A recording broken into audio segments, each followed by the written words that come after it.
Young Leo often felt adrift in the vastness of his seaside town while other children chased waves or built towering castles. He sat apart on the cool, damp sand.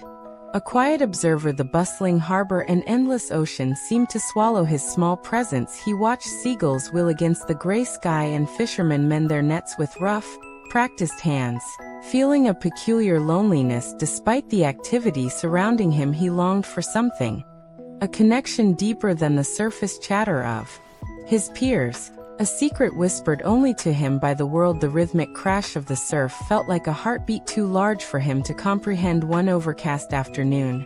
Seeking shelter from a sudden, sharp breeze, Leo huddled near a jagged rock formation. A glint of pure white, startling against the wet, dark sand, caught his eye. Not a shell, but a single, perfect grain of quartz, no larger than a pinprick driven by instinct. He carefully scooped it up, holding it incredibly close to his eye, squinting until his vision blurred and then refocused. The impossible unfolded. The minuscule speck wasn't smooth, it was a landscape. Tiny, intricate valleys carved by microscopic rivers snaked across its surface. Minuscule ridges rose like mountain ranges catching an unseen light, and specks of even smaller minerals sparkled like distant stars. Leo's breath hitched.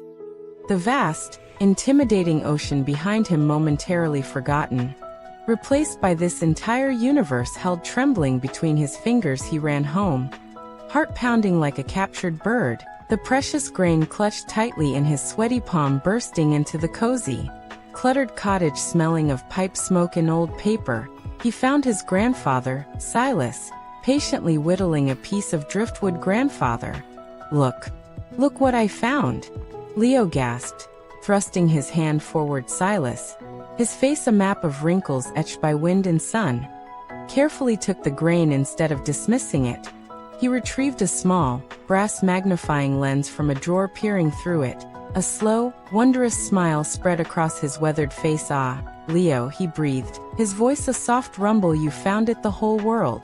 Right here. I've known about this secret for many tides. He gently guided Leo's hand, holding the lens, teaching him to steady his focus on the incredible vista within the sand. That simple grain became their shared passport. Every afternoon transformed into an expedition with Silas's steady guidance and the trusted brass lens. They explored the microcosm. A fragment of iridescent shell became a towering, rainbow-hued cliff face where crystal formations glittered like jewels. A water droplet clinging to seaweed became a vast, shimmering lake reflecting impossible skies. Tiny, thread-like worms burrowing became legendary dragons, tunneling through mountains of sparkling sediment. Leo learned patience, stillness, and the profound art of seeing, not just looking. Grandfather spun tales of ancient tides depositing minerals and the slow dance of geology, making science feel like purest magic. Witnessed firsthand. Years flowed like the gentle tides smoothing stones. Leo grew taller, his voice deeper, but the ritual remained sacred. Even when Silas's hands grew less steady and his steps slower, they would sit on the porch, the brass lens passed between them, sharing the silent, boundless wonder within a handful of sand. The vast ocean beyond ceased to intimidate Leo. He understood now that infinity resided not just in the distant horizon, but also in the palm of his hand. He saw the echo of galaxies in the crystalline structures, and the pulse of life in the tiniest organisms. Grandfather's quiet presence was the anchor to this profound understanding. The day Silas didn't wake for their morning exploration left a hollow silence, deeper than any Leo had known before. The grief was a heavy stone in his chest. The familiar cottage felt unbearably empty. The sea's roar suddenly harsh. He wandered down to their stretch of beach, the place of countless discoveries, feeling utterly lost. The wind tugged at his clothes, and the vastness he thought he'd conquered threatened to engulf him again. He felt small and adrift, the comforting lens a heavy weight in his pocket, sitting on the damp sand where his journey began, tears blurring his vision. Leo absently scooped up a small handful, opening his palm. The ordinary grains glistened. He pulled out the brass lens, its metal warmed by his touch, bringing it close. The familiar, intricate world within a single grain sprang into view. The miniature valleys, the sparkling ridges.